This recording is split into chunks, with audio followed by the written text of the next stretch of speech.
यह औरत ऊपर से देखने में बिल्कुल सामान्य लग रही है, लेकिन पीठ पीछे यह चुपके से अपने हाथ से गाल को थपथपा रही है और मोर्स कोड का इस्तेमाल करके अदालत में मौजूद मौत की सजा पाए कैदी तक जानकारी पहुंचाने की कोशिश कर रही है, ताकि उसकी जेल से भागने में मदद कर सके।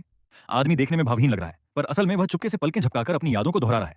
श्याओ मेई लड़की ने जैसे ही यह देखा, उसने तुरंत पेन उठाया और आदमी द्वारा भेजी गई सारी जानकारी नोट कर ली। आखिरकार सुनवाई के बाद आदमी को मौत की सजा सुना दी गई, जिसे 2 दिन बाद तामील किया जाना था। लेकिन वह लड़की बिल्कुल भी नहीं घबराई, क्योंकि अभी कुछ ही देर पहले उन दोनों ने मिलकर जेल से भागने की एक बेहतरीन योजना बना ली थी। अब वह आदमी द्वारा दी गई जानकारी के अनुसार एक तय की गई सड़क पर पहुंची और दीवार के पास लगी दूसरी ईंट को दबाया। इसके बाद अगले ही पल पूरी की पूरी दीवार अपने आप ऊपर उठ गई और उसके अंदर एक लग्जरी कार खड़ी थी। फिर शाओ मेई उस लग्जरी कार को चलाकर उस जगह पहुंची जिसे आदमी ने 37 नंबर सुरक्षा क्षेत्र बताया था। जब उसने कार रोकी तो तुरंत ही एक और जादुई नजारा सामने आया। पहाड़ अपने आप खुल गया और अंदर एक गुफा दिखाई देने लगी। असल में यही उस आदमी का सीक्रेट बेस, गुप्त ठिकाना था। श्याओ मेई ने आदमी द्वारा बताए गए पासवर्ड को वहां दर्ज किया और अगले ही पल अलमारियों की एक कतार बाहर निकल आई। ध्यान से देखने पर पता चला कि वहां करोड़ों रुपए के नोट रखे हुए थे। श्याओ मेई ने पहले तो कुछ गड्डियां निकालकर अपने बैग में रख लीं ताकि जरूरत पड़ने पर काम आ सकें, और फिर आदमी के निर्देशानुसार एक पीले रंग की रहस्यमयी दवाई की बोतल भी उठा ली।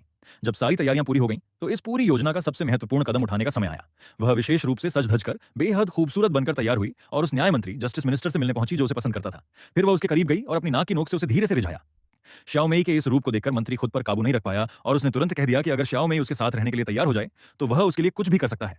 यह देखकर कि सामने वाला जाल में फंस चुका है, श्याओ मेई ने बिना वक्त गंवाए मौके का फायदा उठाया।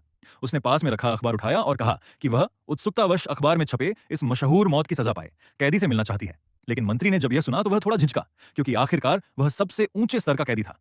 श्याओ मेई ने जब यह देखा तो उसने तुरंत गुस्से में आकर वहां से जाने का नाटक किया। मंत्री ने उस खूबसूरत महिला को पाने के लिए आखिरकार उसकी बात मान ली, लेकिन शर्त यह रखी कि वह खुद भी श्याओ मेई के साथ वहां जाएगा।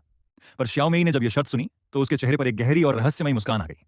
जल्द ही मंत्री श्याओ मेई को लेकर जेल पहुंच गया और उस आदमी को भी पूछताछ के बहाने बाहर लाया गया। लेकिन अजीब बात यह थी कि वह आदमी अभी भी पूरी तरह से भावहीन, बिना किसी एक्सप्रेशन के बना हुआ था। कोई नहीं जानता था कि यह भी जेल से भागने की योजना का ही एक हिस्सा था। इसके बाद मंत्री ने जेल कर्मियों और बाकी सभी को बाहर जाने के लिए कह दिया, जिससे वे तीनों पूछताछ वाले कमरे में अकेले रह गए। देखते ही देखते 20 मिनट से ज्यादा का समय बीत गया। श्याओ मेई और मंत्री कमरे से बाहर आ गए और वह आदमी अब भी वैसा ही भावहीन खड़ा था। अगले